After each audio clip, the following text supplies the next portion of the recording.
Let's get straight to the market reaction to the Fed. Major averages close sharply lower, yield spike, volatility index surges higher. Joining us, RBC Capital Markets Head of Equity Strategy, Lori Calvasina, and Jefferies Chief Market Strategist and CNBC contributor, David Zervos. Lori, it's a genuinely bad day. I mean, sometimes it's hard to keep perspective on what a bad day looks like. But, 1,000 points on the Dow isn't what it was 4 or 5 years, 10 years ago. But it's quite a bit. Is it warranted, given both where the market was and the hawkish part of this cut? So, look, the thing that's interesting about this, right, is our rate strategist warned us that, people were feeling pretty hawkish coming into this. So I would say that the content of the statement, maybe the market reaction is a little bit surprising. That being said, if I think back over the last 2 weeks, and I've been running around the world talking to investors, and I keep hearing people telling me they're nervous about sentiment, they're nervous about valuation, they think a too rosy view of policy has been taken by markets next year, and everybody I talked to is looking for a pullback in January. So to see some of that risk come down and to kind of see some profit taking here on this, maybe it shouldn't be all that surprising, just given where we are. Okay. Want to mention Micron is out. We are going through it. That stock is down sharply in immediate reaction. David, some of the names that had risen most this year sold off the most today. I mean, some of that, of course, is interest rate sensitivity, but not all of that. I mean, Bitcoin was down quite a bit from where it was, not necessarily interest rate sensitive. What to make of that, and perhaps a sentiment shift coming in the market? I think there are just a lot of people thinking about the policies that are going to come into place. Chair Powell talking about tariffs. There was a big back and forth on that.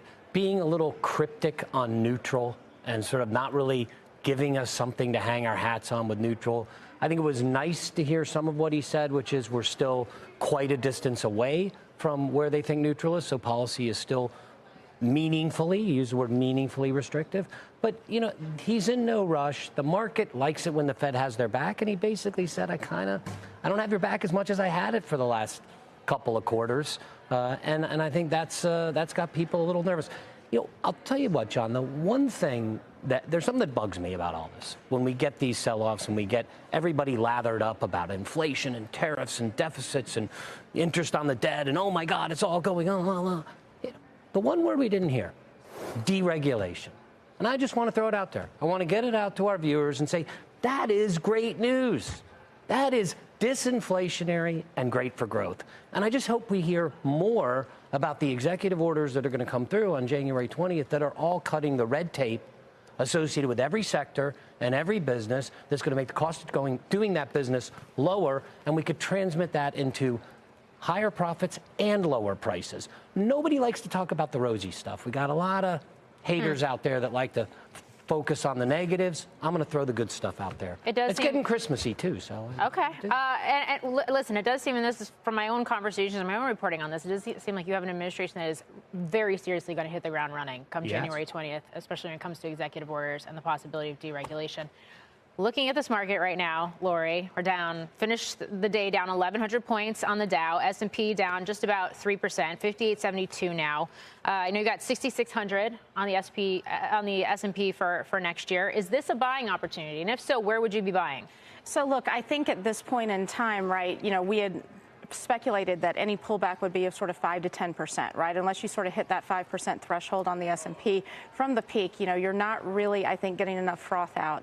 And if we look at valuations for next year, if I sort of piece together some of the things we heard today, higher inflation forecast, dialing down some Fed cuts, those are things that compress PE multiples. So we're going to have to work, through some of that.